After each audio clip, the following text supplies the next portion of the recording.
I will be forever the myth. You're the king of kings, There's always a pecking order. The little packers never mess with the big packers. So I'm a rooster, and he's a chicken, so to speak.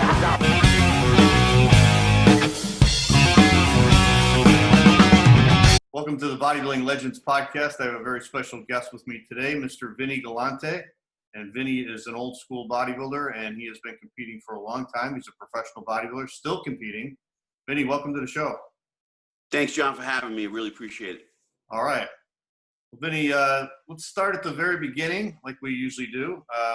Sure. Tell us, how you got into bodybuilding, what age you were, and what was your motivation?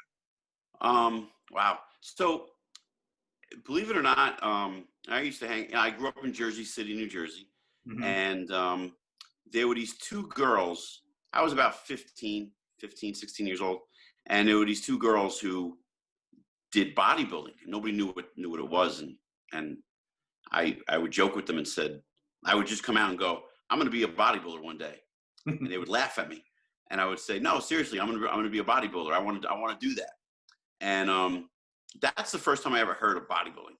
Okay. I didn't even know if I was serious at the time or if I was just, full of testosterone and trying to hit on them. I don't remember, but I just remember being a jerk and saying to them, I'm going to be a bodybuilder. And then, my dad brought home some weights. I think I was about 15 or 16.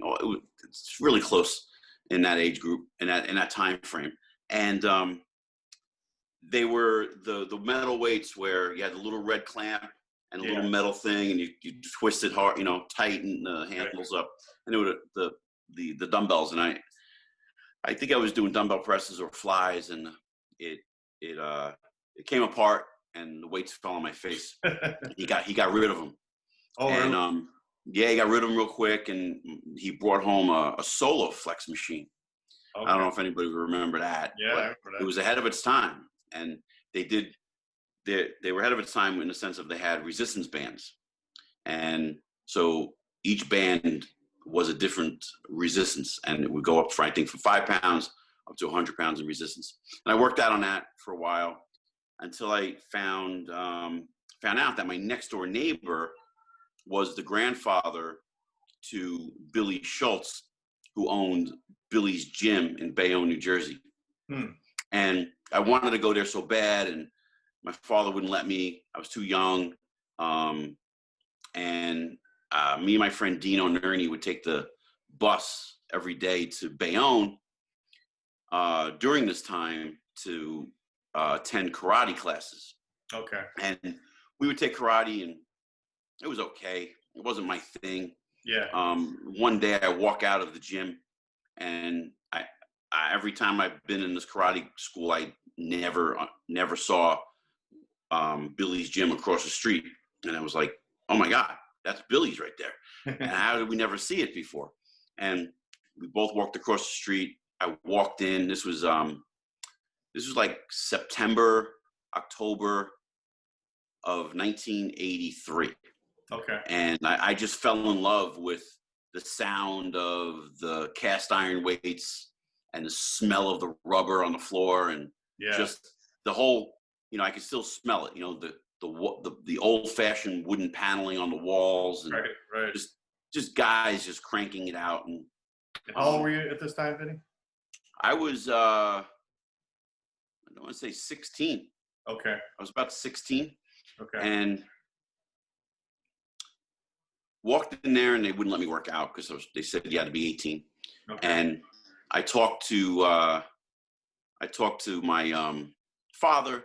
I said, if you sign a waiver, I can go there. And he's like, yeah, I'm not doing that yet. You just stay home, work out in the basement, you're going to be fine. So I lied to him and told him that I was going to continue going to karate. And I walked into Billy's instead, and I lied to them, and I said, I'm 18. And they let me train. They didn't even ask any questions. Billy didn't ask me anything. I worked out, and fast forward to, I think it was February or March of 1984, with like 3 weeks of preparation. All the guys were training for the Mr. Hudson County. It was a non-sanctioned event. This was when AAU was popular and the NPC was still growing. It was still kind of new. Yeah. I think in '84 it was only like 3 or 4 years under the belt. I think '81 was the first year of the Nationals, right? Yeah. '81. So I said, yeah, I'm going to compete. And I went and competed in the teenage division. And it was then that they found out my real age of 16. But they were cool with me and they let me stay. I took dead last in the teenage division. Yeah. I was not ready to compete. I had no business competing. And but I had fun and I enjoyed it. The kid who won, I can't remember his name. This kid, Billy, took me under his wing. He won the Jersey Cup in 1983, and he taught me a little bit about eating and getting 5 meals in and the difference between protein and carbs. Mm-hmm. And there was another guy named John who took me under his wing and taught me the difference between weight training and bodybuilding training. And he was a power lifter, and he taught me all the basics of the squat, bench, and deadlift. And so I got a great tutorial in a sense right from the get-go with learning how to diet from the bodybuilders and train heavy from the powerlifters. Okay. Powerlifting never really did anything for me. I always gravitated towards more moderate, lightweight, and that's how my physique rose. But I got the best of both worlds when I first started out, and I wouldn't change that for anything. And I got a chance to, at that time, compete in 1984 on, remember this, under the tutelage of this kid, Billy. He was only 19, and I went on to win my first show, the Jersey Cup. I won that. And at the same time, John Natashak was training for the Nationals. Yeah. So I got a chance to watch him train. And, you know, to this day, John, you know, we don't see each other often anymore because he's down in Florida. But, you know, he's been a big part of my career. He probably wouldn't realize he is, but he is. And he's been a big motivating factor in my early days, where I got a chance to watch him. I'll never forget one day he was on the preacher curl doing curls, and I'll never forget the size of his arms. It just impressed me. Yeah. And he had monster arms and monster quads.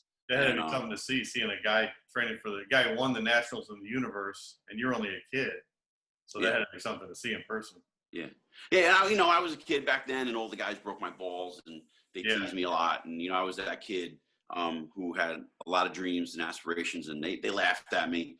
But so looking back, did you have a goal of being a professional bodybuilder at this time after you did your first show?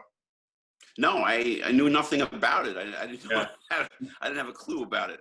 I just knew I wanted to compete, and I didn't understand why I wanted to compete. I didn't have like, oh, I saw guys in the magazines and I want to be Mr. Somebody.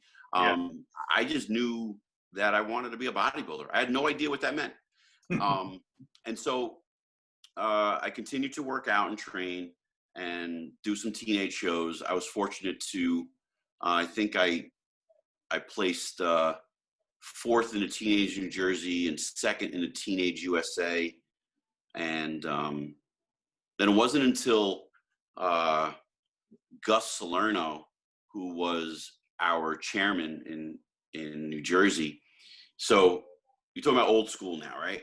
Mm-hmm. So now Gus was the chairman, and I was starting to work in a gym in Jersey City where his wife was working.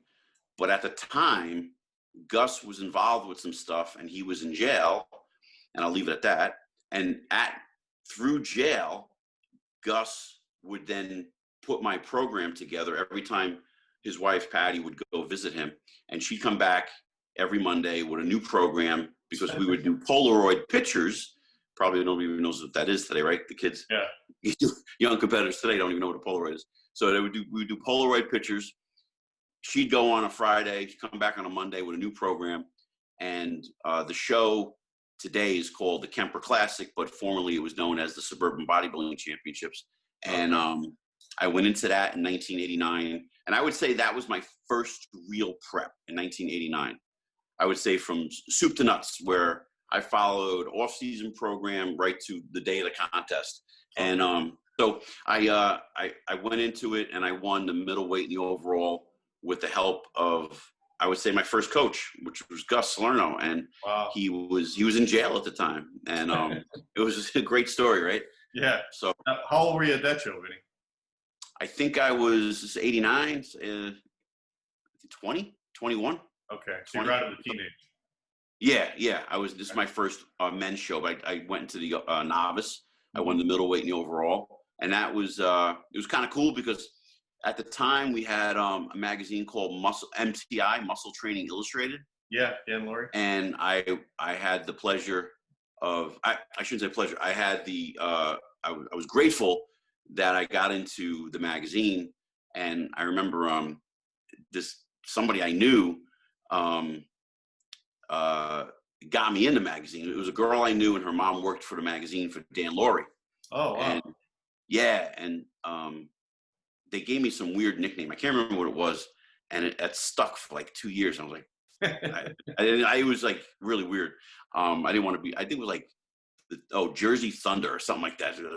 This Jersey Thunder was coming out of nowhere, and he's beating everybody. And I was like, that's not me. That's not that, because I'm a low key guy. Yeah. And I didn't want to be known as that. So, I just progressed throughout the years, and just was fortunate that I was able to meet some really good people in the beginning. And after '89, I was going to Hudson County Community College. My father wanted to hear nothing of it, that I didn't, you got to go to school. And I was like, Dad, I don't want to go to school. I want to be a bodybuilder. And he's like, you could be whatever you want, but first you got to go to school. So my grades weren't that great, and I wasn't a great student. I probably had ADHD or something like that, and I'm dyslexic, so it takes me a billion years to read a book. I just never gravitated towards scholastic, going to school or anything like that. So I'm blue collar all the way, and I just, my mind doesn't work that way. So I went through for 2 years, and at the end of the 2 years, that's when I did this Suburban. Okay. And I won it in '89. And I was about 20. And I said, Dad, I just don't want to go back to school. And he's like, well, at least you did 2 years. You could always come back.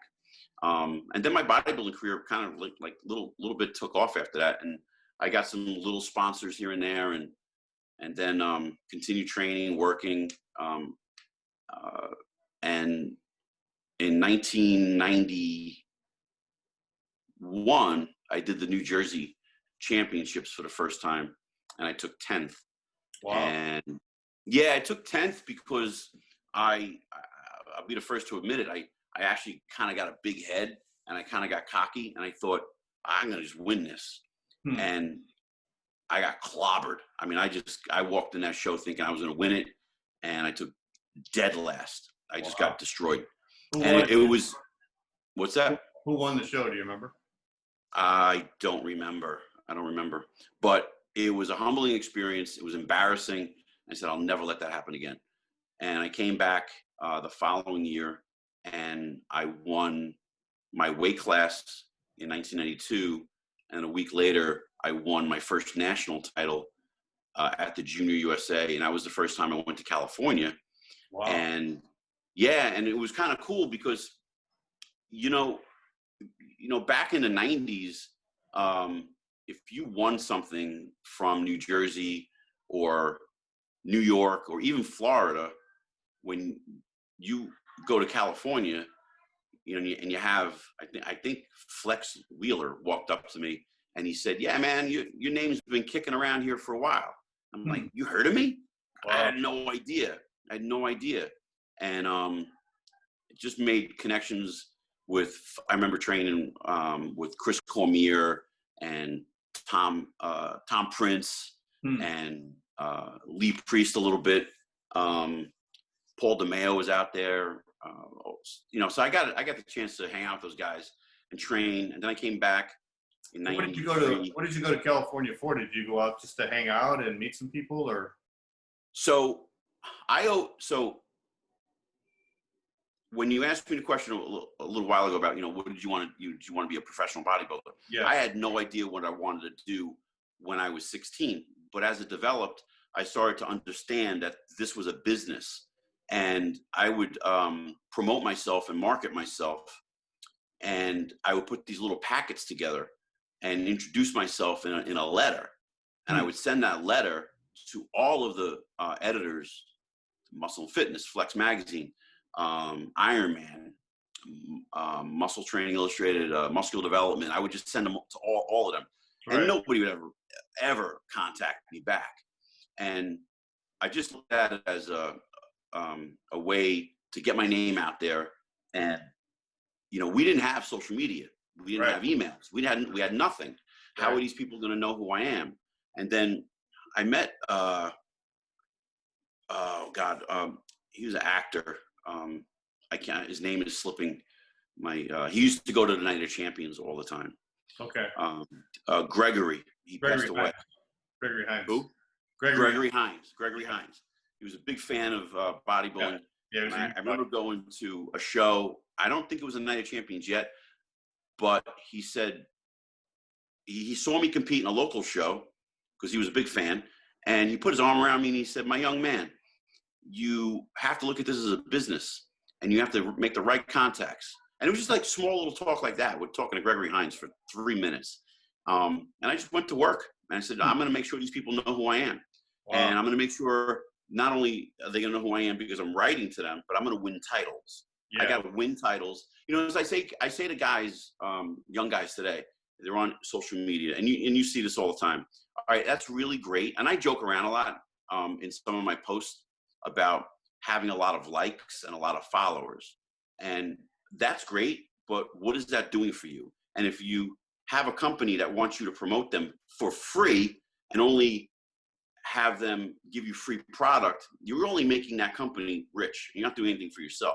Right. At the end of the day, you want money in your pocket. If you're going to do this, I want to get paid for this. I want cash in my pocket. Right. So I was like, well, how do I do that? And one thing led to another, and I got like little sponsorships here and there. I was fortunate also that I backed up my talk, because I got 4 national titles under my belt during the 90s, where I won the Junior USA, I won the Junior Nationals, I won the USA. I was a top 5 competitor in the Nationals, and and along the way I met a lot of cool people, a lot of old school people. I watched Flex Wheeler train. It was one time I heard he was. So to go back for a second, to answer your question, what was I doing out in California? I would invest the time where I would pay my own way. I'd stay out there for a week or 2 and just train out in Golds, meet all the photographers, make contacts. And then every time I did the Nationals, I would invest in myself, go out to California, out to Golds in Venice, and I would stay there for a few days, contact all the photographers ahead of time and say, I'm going to be out there, and I would do photo shoots. I would just do all these photo shoots from probably, Monday to Thursday, right after the Nationals. And I looked at the Nationals as a means, if I didn't win it, I was at least getting some good exposure. And, then I'd go home and I'd go back to Strong and Shapely Gym where I was training. And the other guys would be like, why the hell is he getting all this publicity? And why is he getting all this exposure? And I'd be like, hey, I'm making the moves. I'm spending my own money to do this, and it's going to pay off. That's how I looked at it. I looked at it as an investment. Yeah. Yeah, you're talking about a time in bodybuilding where the magazines were the big thing. To make the magazines was huge. But in order to make the magazines, you had to win titles. Like you said, you had to be somebody. They're not going to just, not like social media where anybody can go on social media and broadcast themselves. You had to win titles in order to be in the magazines.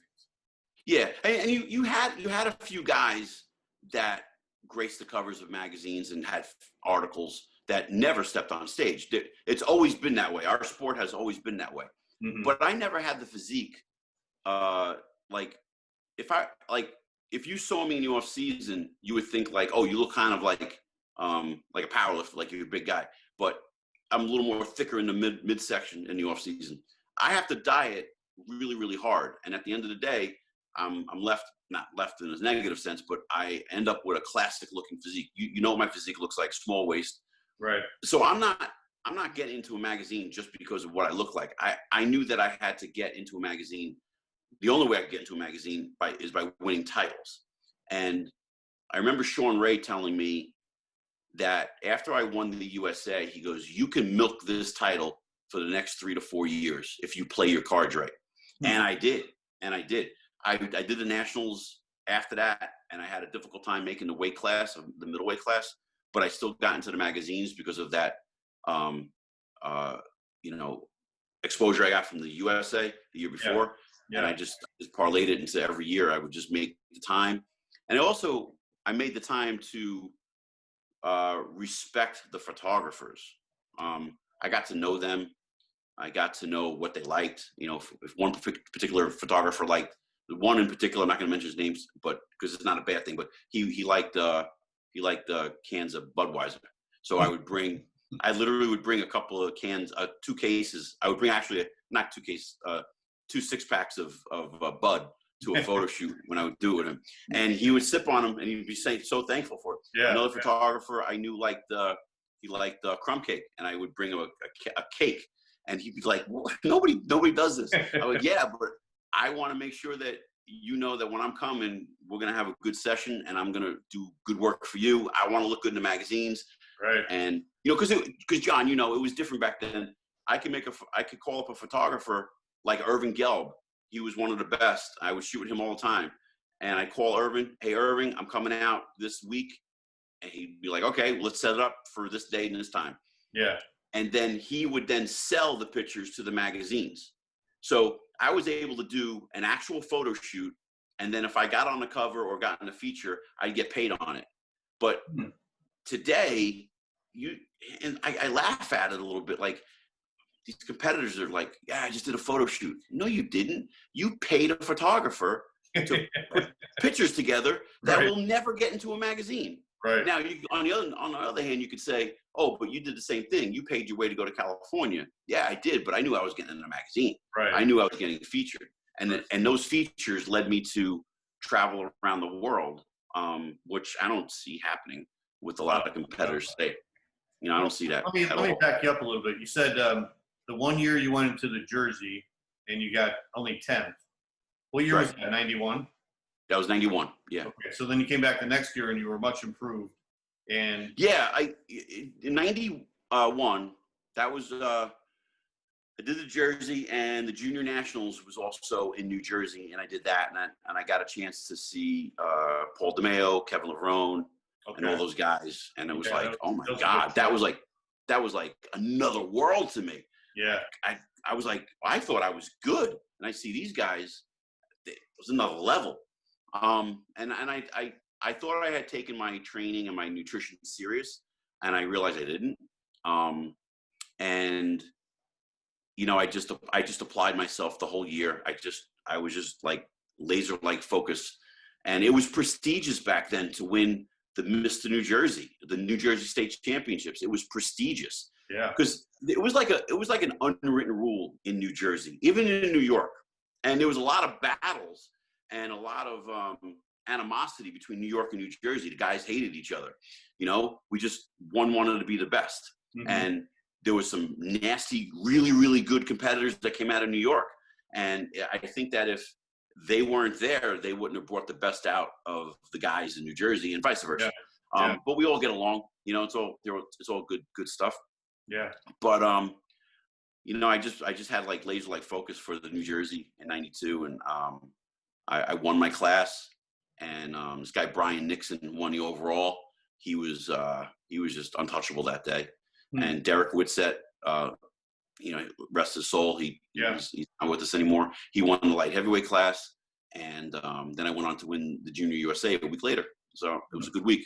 Wow! So you won your class in the Junior USA that same year. Yeah. Okay. Yeah. All right. And then I won the USA in 93.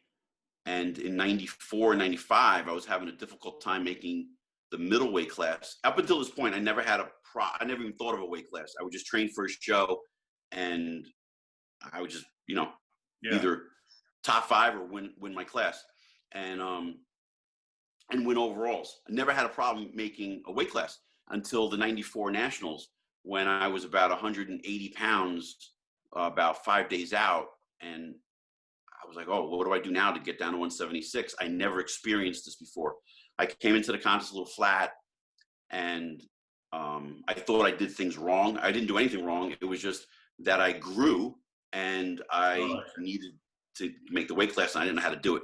Right. Fast forward, 95, same scenario. You would think like, oh, now you have experience, but I never really thought, oh, a weight class? I never thought of it. So I remember I was out in California doing photo shoots. I was out there for a while this time. I was out there in 96 or 95. I was out there probably like for a couple months, and I got a chance to talk to Chris Cormier a lot, and Sean Ray.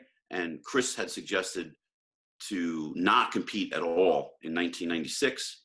And, I was thinking, hey, I'm on a roll a little bit. Maybe they're going to forget about me. And he's like, it doesn't work that way. You got a good name. You need to get back to the drawing board and not worry about a weight class. And now just focus on being a light heavyweight. So I did that.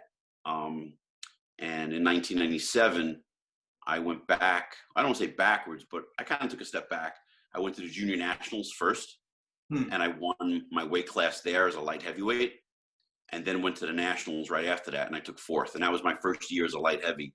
And I cracked the top 5 or top 4 in the nationals as a light heavyweight. Okay.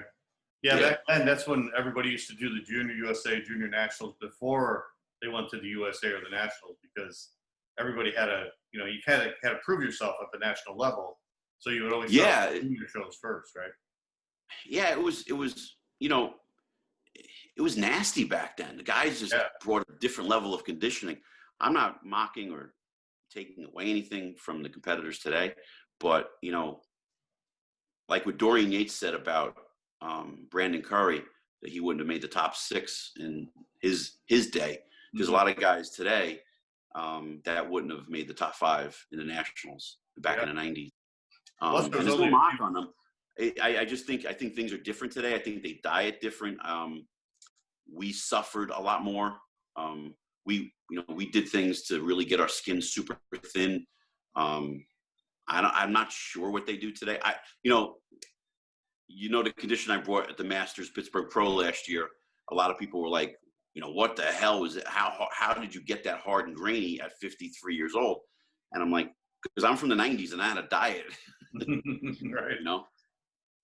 Hey, let me take you back to that 93 USA, because that was, I think, like you said, that was the one that really brought you out. And I remember seeing that show on ESPN, because ESPN used to cover the shows. And I think they even did like a little side piece on you too, right? Didn't they go to your gym and they showed you training at the gym and stuff too? Yeah. Yeah. Lou Zwick from American Sports Network. Okay. I worked with him a lot back then, and I got to get on TV like almost every Saturday. It was awesome. Okay. Yeah, it was great, man. And again, all the things that I did leading to that, all the things that I did up to that point, in the sense of making contacts with the photographers and the magazines, really skyrocketed me in the sense of like being on covers and features, got me to work with American Sports Network and getting on ESPN. Yeah. And they did features on me and everything. And then for the USA, they did a big feature on me, and that was, it's cool. Yeah. It was really. Yeah, I still remember that to this day. So when you were getting ready for that 93, you already won your class in 92 at the Junior USA. So now you're getting ready for the USA Championships. Did you have that mindset, like going in all year long, like I'm going to take this, I'm going to win, this is going to be my big breakthrough? So there's an old video in one of the Olympias of Rich Gaspari, and he was saying, I got to go into a show 100%. If I don't win, I'm going to die. Mm-hmm. And I lived and breathed anything Rich Gaspari said back then. He was another Italian guy from Jersey. Right. And, I had the mindset, I will die training for this contest. And I don't mean that literally in a sense, but, and I don't mean overdoing anything or, I just had tunnel vision that I when I trained for a contest, and I had a period where I was off, and I had a lot of bad placings in my earlier career, in my pro career, but I was just distracted and I was burnt out at the time. It took me 16 years to turn pro, and then after I got my pro card in 2008, I was done. I mentally was just checked out, but I wanted to do some pro shows and I was off. But for the most part, when I train for a contest, I don't care who's in it. You're going to have a hard time beating me. And I didn't win every show I went into, but I had the mentality that I'm going to win this thing, and whoever beats me, he's got to look nasty to beat me. I'm not going to make it easy for anybody. Mm-hmm. And I remember, I don't remember his name, but he was a competitor from New York, and he said to me one day, he said, "Man, when I see your name on the list, it's just, you're a fucking headache." So I was like, all right, I know I'm accomplishing what I need to accomplish. You know, I know that I'm scaring the shit out of people before the show even starts. And I don't get intimidated easily. I believe in myself. I have a lot of confidence. And at one point I lost all my confidence, and it took me a little while to regain it. And, you know, it shows in, you know, winning last year. You know, and at 53, I'm still loving this, John. I really enjoy it. I think you and I had talks a while back. We were talking about diet, and, you know, I was like, I had my head up my ass for a little while. I was burnt out, and I was just, you know, I think we all go through that one period of time in our lives when in bodybuilding, we think there's that secret. Yeah. And I think you and I talked, and I said, you know, I was looking for something, and I think I got the same answer from you and somebody else, like, dude, just get back and get your head straight. And it took me a little while, because I was on a losing streak. After I turned pro in 2008, I really was just burnt out, and he's a good guy, but he was a bad training partner, and he thought he was doing me justice in the sense of like making the workouts harder than they needed to be. And it was a bad year training. I was burnt out by the time I got to my pro debut, which was the Pittsburgh Pro. I don't even know what I placed in that, 5th or 6th. I don't even know if I made the top 5. And then the New York Pro, I took 6th, but I did beat Jose Raymond. It happening now. But so, and then it just was one failure after another, and I tried harder, and I was trying harder. And when in reality I should have just probably taken a good solid year or 2 years off. But I was 41 or 42 when I turned pro, and I thought that I don't have enough time. I don't have any time to relax right now. I have to do this. And that was the wrong mindset. And now that I'm 53, I feel like, hey, we had a pandemic this year, no problem. I just extended my off season, and I'm a lot fuller now, and I'm bigger than I was last year. I'm harder, and I'm in better shape. And going into 2021, I haven't decided on what I want to compete in. But John, you know, I have to say that in 2013 was my last contest. It was the New York Pro, and it was my worst ever placing, condition, presentation, everything. And I have to redeem myself. And I would love to go back to New York Pro, but I'm not sure what I'm doing yet because of this whole COVID thing. We don't know. Will the New York Pro be in May next year? What you know, how is this going to happen with the New York Pro being tomorrow? Right. Will it be in May? But I do definitely 100%. I will be doing a 212 contest before I focus just on masters, because I know my what's the word? Or for lack of a better term, my road right now should be just masters. Mm-hmm. But before I get too old, I want to crank out one more 212 show. I want to see how I could do against these young guys. Yeah. And you know, but again, I will train for it like I'm going to win the damn thing. Yeah. That'll be my attitude. My mentality will be like, no, I'm going to win it. but I also can turn it off when I'm on stage and respect the fact if, just guys are better. I know that. I'm not stupid. Right. I have a lot of respect for the sport. I love the federation. They're doing nothing but great things right now. We're trying to get all the shows, lined up for all the pros that are competing. I wouldn't want to be a promoter right now. I'd be stressed out. Do they still have Masters Pro events? Yeah. Tim Garner has the Hurricane Pro. Okay.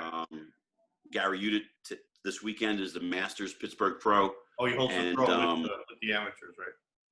Yeah, they have the pros with the amateurs. Yeah. And Chris Mines has the Legion in October. Okay. And Rich Singelman has the Baltimore Pro Masters. Oh, okay. And I believe the California Pro also had the Masters California Pro, but with the COVID, they removed it from the schedule. Okay. So there are a couple of shows to pick and choose from.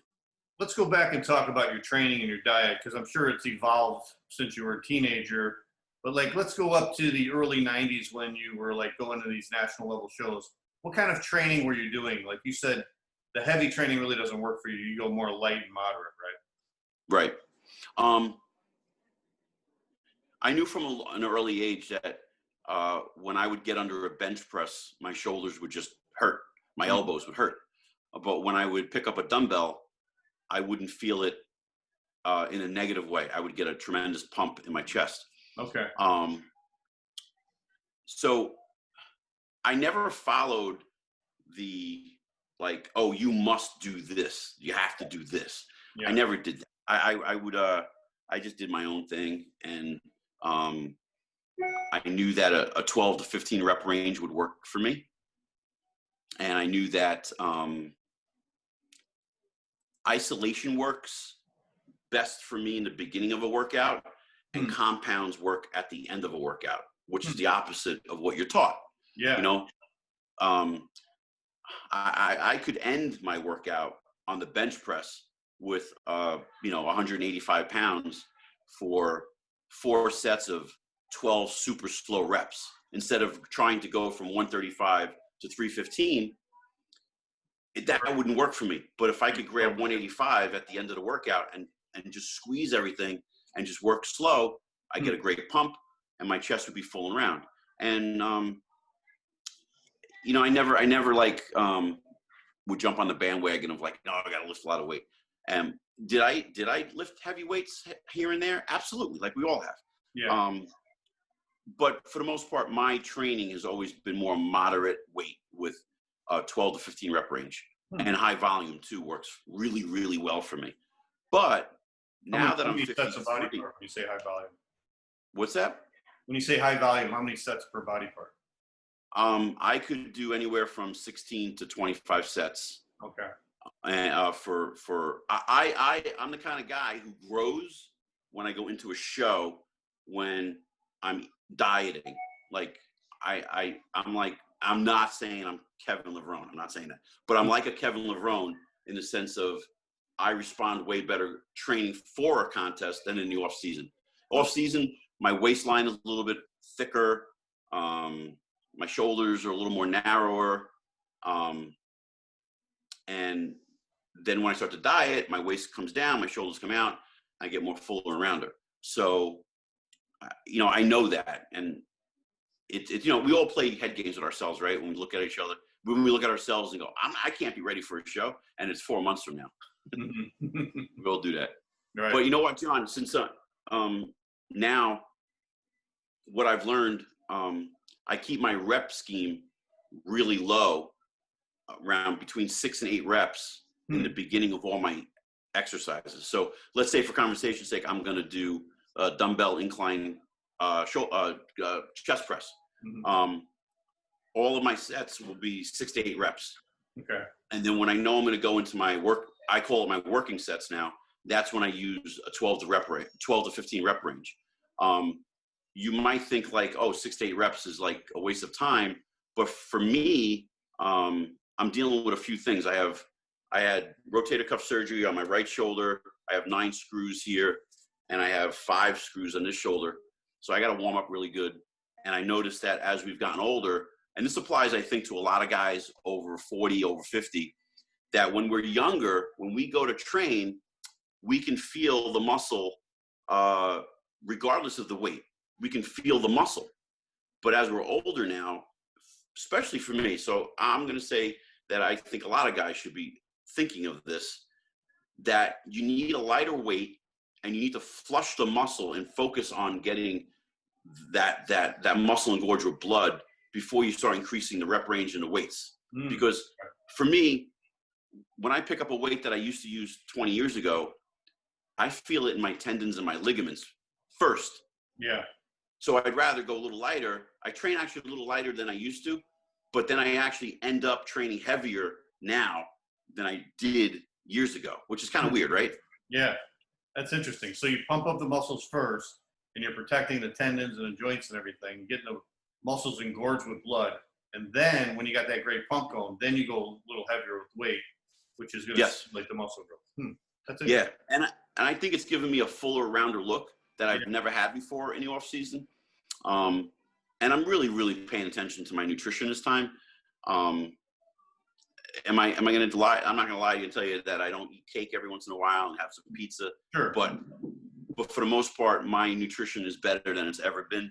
I have a renewed energy and a renewed sense of a newfound respect for bodybuilding again.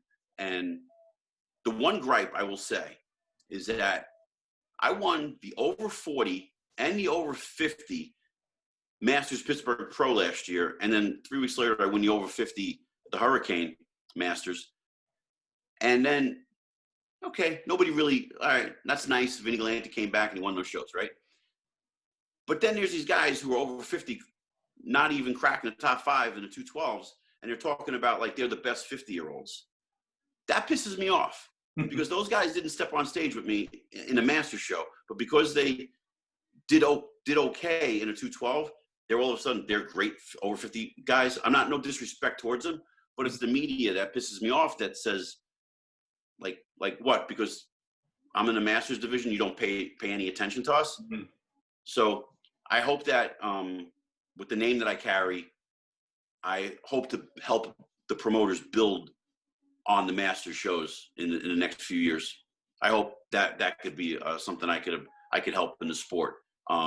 Because I'm fresh and I'm still wanting to do it, but I also do know it would be extremely challenging for me to win a 212. Yeah. So I know I'm realistic about where I should be, but ego-wise or passion-wise, to redeem myself from 2013, I need to do one 212 show before I 100% focus on the Masters division. Because I'm not done competing. I really enjoy it. I love it. Yeah. So after you get done with the Masters, you're going to go into the Open 212? No, well, my next contest will be a 212. Okay. And what I'm saying is I want to get that out of my system. I want to do the best I can, and then I will focus solely on Masters. I already know I can win in the Masters. I've already done it. So. Yeah, okay. So when you were trying to get your pro card, Vinny, you had that breakthrough with the 93 USA, but that you couldn't get your pro card from that. Because only Chris Cormier got his pro card that year, right? The guy who won the overall. Yeah, well, back in the 90s, in the USA, the overall winner was the only person who got a pro card. Right. And in the Nationals, you had to win your weight class, and you weren't automatically a pro. They had to approve it, if you remember that. Oh, really? Like there's some bantamweight guys who weren't okay to get their pro card. Oh, okay. Yeah. So,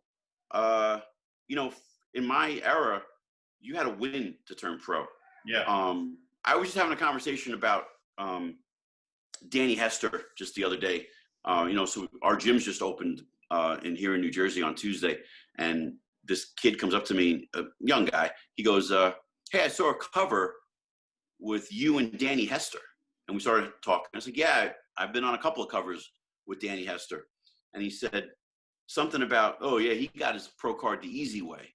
I said, "How did he get his pro card the easy way?" He goes, "Yeah, I want to be old school. I want to win. He took second place at the Nationals." So I stopped for a second. I said, "If you took second place at the Nationals, I doubt that you could win the Classic Olympia. So let's be realistic here. It doesn't matter how you get your pro card. It only matters what you do with it." And Danny Hester has done phenomenal with this pro card. He's got a few pro wins, and he's the first Mr. Olympia in the classic division. Right. And, you know, these new guys today act like they could do better. Like, I just think it's like a joke. Right. So how long did it take you to get your pro card then, Vinny? 16 years. 16 years. Wow. Because that was just because you had to go in the nationals, then you went up a weight class, and it was just tough competition, right? It was very hard. I mean, I went against guys who were just completely nasty. And I think early on, my legs didn't catch up to my upper body. I think my upper body was growing a little bit faster than my legs. Okay. But I always had great lines, and I had to position my legs a certain way to make them look bigger. Right. It's taken me a long. My legs started growing more now than I had them years ago. Yeah, because I changed my I've changed everything, John.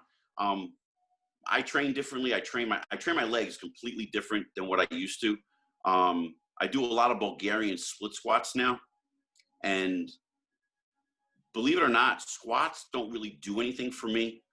And now that I'm able to train on a belt squat, that tension of having the weight between my legs, instead of having the weight on my back, and having to push up in that sense with a regular squat, I do mostly more belt squats than I do with the regular squat. And I think my legs have grown, you know, and there's a lot of, like, you know, people out there say over 40, over 50, you're starting to lose your legs.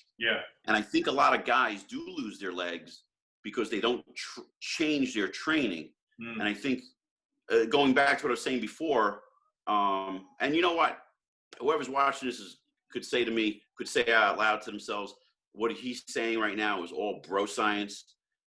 And it may be. And I'm not saying anything here that's coming from a book. I'm just talking about just how the body operates after it gets beat up for 35 years. And right now, my body's beat up, so I have to change my training to to accomplish what I want to accomplish. And so I've changed my training to a lot of sets are in the 6 to 8 rep range, and then I do 2 extra sets at the end where they're much heavier and they're 12 to 15 reps. My body's growing again. I've never done Bulgarian split squats before until this last year and a half. And I got that one. I owe that one to Evan Centopani. He wrote about it. I just heard an interview with Evan on Jose's show, and he said he does those. Yeah, well, I saw he wrote about it a while back. I don't know where I read it, but I said, oh, Bulgarian split squats, what are those? And then I'm like, oh, that's the exercise all the girls do. Yeah, and then I saw John Meadows doing them with 80-pound dumbbells, and I'm like, there's got to be something here. And my quads just blew up after doing those. Wow. Blew up. My hamstrings they hang now, like almost in a 3D dimension. And if you go on my Instagram, I've posted a couple of pictures on Vinny Galanti _. You'll see my Instagram. You'll see my pictures. You know, I'm just loving what I'm doing again. I enjoy this again. You know, it's a pleasure. Yeah, that's awesome. So what year did you finally get your pro card then, Vinny? In the 2000s? 2008. 2008. Okay. And then did you go right into the pros, or did you take time off? Or no, I went, like I said earlier, I went right into the pros. I should have taken some time off. Okay. I thought I was in a rush in a sense that I had to get some pro shows in me. Yeah. I thought I only have maybe 3 years left and my body's not going to work anymore, because that's what they were telling me. Right. Oh, you're in your 40s. You don't have any time. And there was no pleasure in it. I didn't enjoy it. And I was training against the grain. I was stressed out. I was tired. And every contest that I failed in, I just tried harder and harder for the next one. And it wasn't smarter. And harder didn't mean it was better. It was just, I was not training smart at all. I didn't give myself a lot of rest. And I was just coming in flat and very, very, I had a lethargic look to my whole physique. My face was tired. I look at some of the pictures and I'm like, oh man, I had bags under my eyes. I didn't look good. Yeah. I wasn't unhealthy or anything. I was just tired, very tired. And then I just decided, I heard Bob Ciccarillo announce that Jason Arntz was retiring when we were going on stage. And I'm like, you know what? I'm done too. And I told Bob, announce my retirement. And that was it. And I just walked away from the sport, and I thought I'd never compete again. Yeah. And I got into, you know, I was very fortunate to be with Universal Nutrition Animal for 18 years. Wow. So I knew a lot of the power lifters. I made friends with all of them, especially with Andre Skiba. And Andre has a gym in Carteret, New Jersey, and I contacted him, and he trained me for a few powerlifting meets. And I got that out of my system. I was done with it. I'm not a power lifter. I just wanted to try it. I wanted to do something, something different. Yeah. And I had a little success with it. I did 2 meets, and I won both of them. I think I made 1,000 pounds in total. It was kind of cool. So did that, got that out of my system. I thought, no, I'll never compete again. Never doing this again. And then one day I was doing dumbbell bench presses, and I had them locked out, and it dislocated and tore right off. Oh man. And so I needed 9 anchors. You can see the scars I got. You can see them a little bit. Yeah. So I got 9 holes, 9 anchors to repair this one. They told me I shouldn't put my hand over my head for a year. So that sucked, and rehab sucked. It took me a year to start coming back. And then I was picking up literally like 10-pound dumbbells, and I was coming back, and this one just tore right off. Oh man. Yeah. So it was like almost 2.5 years, 3 years where I wasn't training. I couldn't do anything. And I just said, I only know one way of getting back into shape. I had no intentions of competing. And I started thinking about, I'll train like I'm training for a show. And then 2 weeks before the Baltimore Masters, I decided, hey, I look pretty good. And I did. I did look good, but not to compete. And I went to the Baltimore Masters anyway, and I got clobbered. I took dead last. And then I was like, oh, no way, I can't do this again. I can't end my career like this. 13 sucked now. 2017 sucks. And so I went back to Baltimore and competed again, took dead last again. I'm like, son of a bitch. So I put the blinders on and I said, what am I doing wrong? And I realized I need to change everything. And the way I stumbled upon changing everything was right after the contest, the New England Patriots were playing. It was a Monday night game, and they did a special on Tom Brady, and they were talking about his age, and he was talking about how he's incorporated different styles of training into his program, how he eats differently, how he can't do the same things anymore. And I'm saying to myself, man, you're a dumbass. And here he is, this guy, he's the top of his game, and he realizes he needs to change. Why don't you realize it? And it just sparked in my head. And I said, you know what? I need to do something different. I took a week off from the gym, I regrouped, and I started to do a lot of research. And I started to research time under tension. And then from there, I started to find articles from Charles Poliquin. Mm-hmm. And then I started to find a lot of videos with John Meadows. And I started to get all these ideas like, all right, let's try time under tension. And it's time under tension, if done properly and correct, is one of the most pain in the ass things to do in the gym, because when you're training with time under tension and you're going super slow and making sure everything's getting a squeeze, you have to have a lot of patience for that, because we like to go in and train. And to us, training is like putting some weights up and moving weight, right? But time under tension is like a lot different. And then I started to get stronger and stronger, and I started to feel, oh, hey, I can handle heavy weight and I could still go slow. Mm-hmm. Then I started to incorporate the German volume method, 10 by 10. I was reading a lot about Vince Garanda and how his methodology. And I started to apply all this stuff. And next thing I know, I'm starting to grow, and I'm starting to look like the old Vinny. My waistline was coming down, my shoulders getting wider, legs and everything. And I see a video, or I don't know what it was, a video or an article with Evan Centopani with Bulgarian split squats, and I started adding those in. I'm like, holy shit, these fucking hurt. And I'm looking at John Meadows, his Bulgarian split squats and the 8-second hold at the bottom, and I'm like, I'll be damned. I'm gonna die going into this contest. I gotta win this thing. And I got my old mindset back. I can't train unless I'm gonna die doing this. And I just was all tunnel vision last year. I didn't talk to anybody. I didn't return people's texts. I didn't call anybody. I was a hermit. I just lived, ate, slept, shit bodybuilding for the last 12 weeks. Well, actually the whole year, but the last 12 weeks, it was like on, and I just disappeared from the planet and nobody knew where I was. I went to a different gym. I went to a gym, nobody knew me. I would put my hood on. I was that jerk in the gym with the hood and the water bottle and the headphones. Right. And, that guy. I was that guy for 3 months, and it paid off. And I won 2 shows in one night. Wow, that's awesome.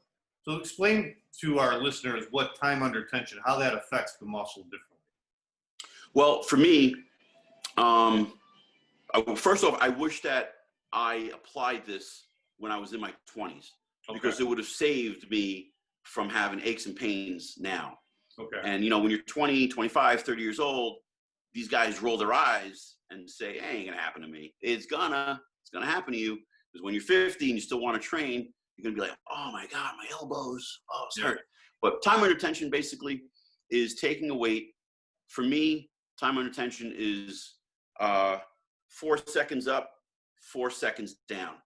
And each time I'm down, I pause for a second, I pause for a second. So everything is under control. Even when I do curls, everything's under control. Even when I squat, however I squat, if I use a machine, the belt squat, a front squats, a bar on my back, it's all super slow. Okay. And it takes a little while to get accustomed to, and it also takes a little while to build your strength back up to use some weights that you're used to. Because if you're squatting 315 for 20, and now you try to squat 315 for 8 extremely slow reps, you might only get 1 set or you're done. It depends on the guy too. Everybody trains differently. And I see some guys on Instagram who are getting up in age and they're still training the way they're training, and they're coming up with some injuries here and there, and they're not admitting to the fact that they're getting older. And if I could just go back in time and start at 40 years old and start incorporating all of this, just give me 13 years, just bring me back to 40, and I would have not have torn shoulders. I wouldn't have had injuries. Just time under tension is training as slow as you can, controlled as you can, and keeping the muscle moving. Whether you're reading this from a book or if you're listening to this, everybody's body is different, and you have to understand that. I think a lot of people think time under tension is training with super light weight. Yeah. It's not. I think in the beginning you have to use a certain amount of weight to get accustomed to it. But you have to lift a good amount of weight for it to work. Yeah. You have to find what works for you and what weight you feel good in. How does it affect the muscle fibers differently? Because like if you train heavy and you're accelerating it, a heavy weight fast, then you're getting those white muscle fibers and you're exhausting all the muscle fibers, and that's what's going to create growth. But when you slow it down and you start, doing a time under tension, slow negative, slow concentrics, how does that affect the muscle fibers differently than like a heavy weight using, acceleration? You're getting deeper into the muscle, John. It's a soreness that it's a deep sore. So you're still affecting the white muscle fibers, and you're still affecting all those fibers, right? Correct. Okay. And also too, John, there's periods of time when I don't train this way on purpose, because I always feel like everything works. Yeah. Every program works.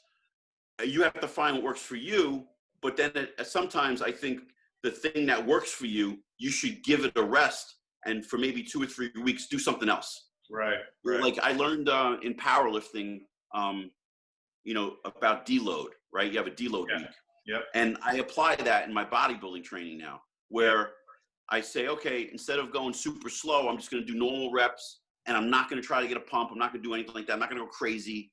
And, the week goes by, and I feel like, okay. And then I come back a week later, and I start bringing the intensity back up, and I get a renewed sense of growth, if you will, a new sense of feeling where I gave the muscle a little break, not taking a week off in the gym, but I gave it a week off of intensity. Okay. I like to answer that more like it's all about intensity to me. Yeah. So either you're training with or without intensity, and whether it's heavyweight or lightweight, whatever you want to do, however you want to train, because not everyone's going to try time under tension. They're not going to believe it. Yeah. But I think that if you go into the gym with intensity, and I know this is a joke too, and I'm sure you see it, like too many guys pay attention to their phone more than training. Do a set, and right away they're grabbing their phone, they're looking at it. Yeah.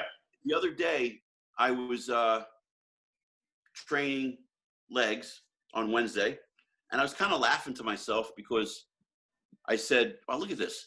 The whole leg area." This gym that I train at has a separate leg area and a separate area with all the benches, bench press, shoulder press, decline bench, incline, empty. But the room that has the cables, all pin-loaded stuff, all the kids are in there training, thinking they're getting big. Yeah. And it's not like the way we were, where we wanted to move some weight when we were kids, Right. We want to get under some decent weight, whatever it was. Yeah. It's a different mindset today. Yeah. And I don't know. It's weird to me. It's like I'm in a twilight zone. I know. I see it all the time too. Sometimes I'll count how many people are on their phones. Like when I'm in between sets, I'll just look around and they're just all like totally. I get annoyed. Phones. Yeah. I get annoyed. Yeah, I think all us old school guys get annoyed. I think we're all taking our frustrations out on Facebook and stuff. Right? Yeah. I walk up to kids, I just tease them. I go, "Hey, your phone doesn't get you big. Put it the fuck down." And they look at me like, I'm like, "No, I'm dead serious. Put the phone down. Train." Right. So, are you done competing then this year, Vinny? Yeah, I didn't compete this year at all. I was gonna. At first, I was thinking of doing the New York Pro in May, and then right after that, the California Masters. That was my goal, and then everything got changed.